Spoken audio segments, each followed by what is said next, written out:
We talked in the previous class about how your age, you said, was an extreme advantage for you. Can you talk about that a little bit more and about the meetings you'd have with venture capitalists and people would ask you, how does a 19-year-old get funded, right? But talk more about that.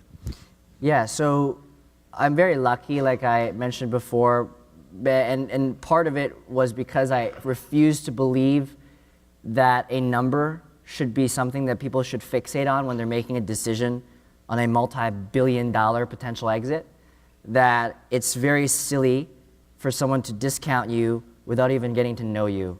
And so I actually said in the class, I was like, if someone for some reason thinks that your age is an issue, you probably don't even want to work with them anyway, so immediately disassociate with them in the first place. But the age part actually has helped in many ways, because when I'm in meetings now, they kind of expect me to be excited and innovative and that young social media guy, and I'm cool with that. Right? It's fine. Like, I'll be the guy that jumps up and down and talks about cool stuff that most of them don't understand. But as long as they spend money on me, I don't really care, right? So you have sort of that part. But at the same time, it's sort of, you have to quash all the preconceptions very quickly so you can actually move on, right? So usually in the first 30 seconds or the minute of a meeting, I make sure that I'm not there to mess around, and they actually understand that I'm there for legitimate reasons. And it's very easy to get over that.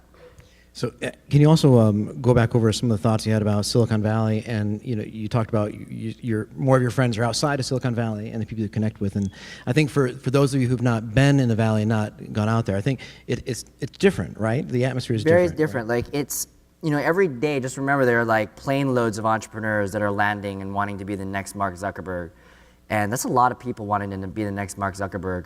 And the problem is that everybody now just kind of wants something. It's really funny because 2 years ago, my tactic of cold emailing people was extremely effective. But ever since I started doing it, I know I didn't come up with it, but other people started, but that became into a fever pitch now. And actually, I've gotten emails from people who are like, dude, your cold email thing doesn't fucking work. You suck. I'm like, well, dude, I don't know, it worked 2 years ago, right? But now it's like all these people are getting these cold emails and it's becoming like this trend.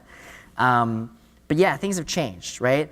Everybody wants something. Everybody has another motive, and that's why I'm asking you to remove yourself from that motive, because most of the time, just by simply trying to learn from someone, you will gain quite a bit. But the interactions, like I said, like socially, it's very interesting. I have more friends outside of the Valley that aren't concerned about tech all the time, because I like to have a broader perspective, and you manage to learn more things than you really didn't expect you could learn about. Like when I go to New York, yes, they start off the dinner conversation, oh, the market sucked today. Well, yes, continue talking about that, please, It's like amazing, because I want to learn about that type of stuff.